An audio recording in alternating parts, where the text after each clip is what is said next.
If you're around really interesting, fun people, and you have some freedom of movement, and you have a good sense of humor, you can become what you want. And let that road take you. So even though I'm an incredibly linear person, people on the outside think I'm very funny. I've built my career on being funny. And the truth is, I'm very insecure as a human. Was brought up in an incredibly insecure setting, which I didn't even know about, but it was sort of hardwired into me. And then I've just gone about creating security for other people, still waiting for the other shoe to fall or something not to work out. Does that sound familiar to some of you? That sort of shoe falling phenomenon? So some of that came to me, I think, from my upbringing, and it's nice to reflect in a public setting where you don't have to pay $120 an hour. So here's the punchline. I was raised by a single mother before single mothers were a thing. In other words, my mother was a widow. My mother was very educated, but was told every family should only have one CPA. My father was a great guy, had his own Jewish firm because the non-Jews didn't permit Jews in their firms back in the 50s, 40s, 30s, 20s. So my family started selling rags in South Philly. They appeared in the early 1900s, like most of these pale-skinned Russian, Polish Jews, semi-rough, semi-crude, and built his way up to having a family store downstairs, and upstairs the 5 or 6 kids, one of who was killed by a trolley. And every time I see the trolleys, you know, the trolleys we have here in the Bay Area, the Philadelphia trolley goes by, I sort of have an image of that because I always saw the picture of Leonard like this, looking very somber. So how did that affect me? Very little, because my mother was a pragmatist. So when my father dropped dead, and he did, at 46 years old, Judaism was already well woven into my life. It was conservative Judaism, and there were no day schools back then. So I hope you're hearing the weavings of how different parts of the community existed and didn't. So in the late 50s, there were no day schools to speak of, and I went to an Episcopalian school. So you and I probably know a lot of the same one-liners. So when I knew holy, holy, holy before I knew kadosh, kadosh, kadosh. And all of these little strands seem to make sense, ultimately. So as I found out who I was at Chestnut Hill Academy in Philadelphia, I was probably the 3rd Jew they had had historically since the early 1800s.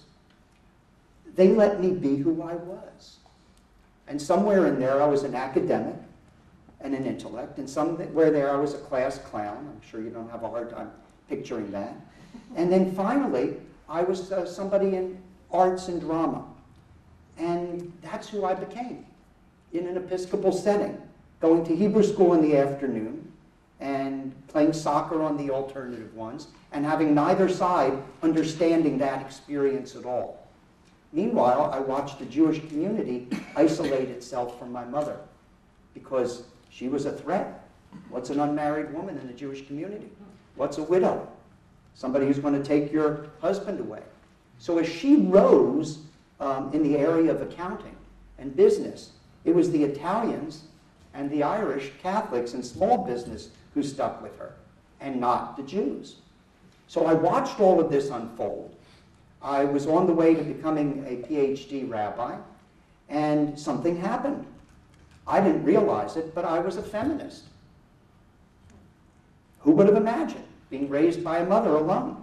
So when I showed up at JTS, at the Jewish Theological Seminary, and they were talking on the outside about women, and we were already integrating certain aspects of Jewish liberalism where women were integrated, and then I saw the old boys basically nothing short of smoking cigars going, we'll see where the women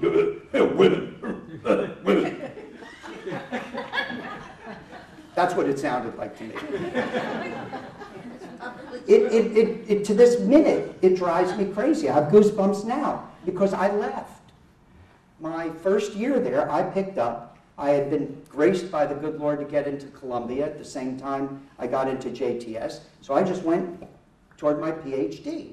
and used those 4 years. Many of us have used years to sort out who and what we are. My mother was appalled. And I said, I didn't like the way they talked about women. She said, grow up, you're going to be a rabbi. That didn't work. So I finished all the coursework and walked away with 2.5 degrees at that point from Columbia, and eventually finished my PhD, but I went to the Reconstructionists. And from there, I was told that I was an educator. I was very good in class and teaching. I was headhunted out here in '92 to start helping what looked like the demise of the Jewish day school movement in Northern California. The Jewish day schools were a cute place where some people sent some of their kids some of the time if they couldn't get into the private school system.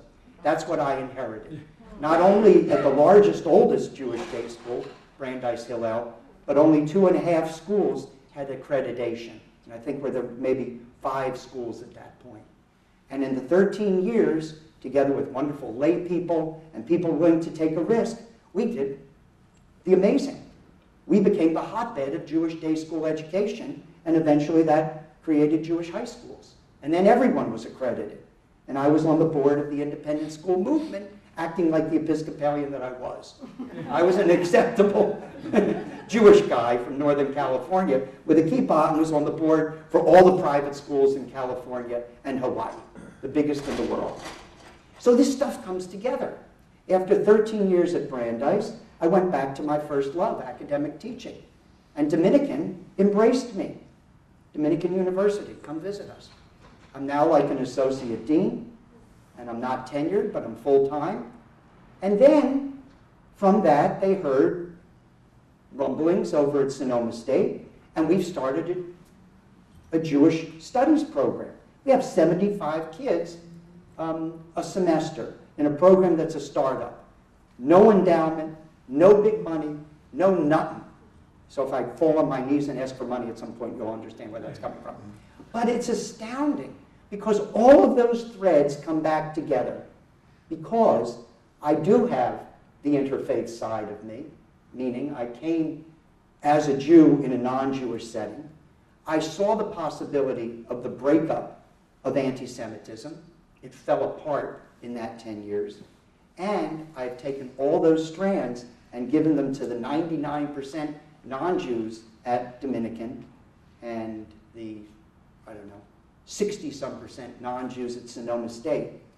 And now who calls upon us, this little entity, San Francisco State, so that we can lead a high holidays for them and lead, if you will, the Passover Seder for them.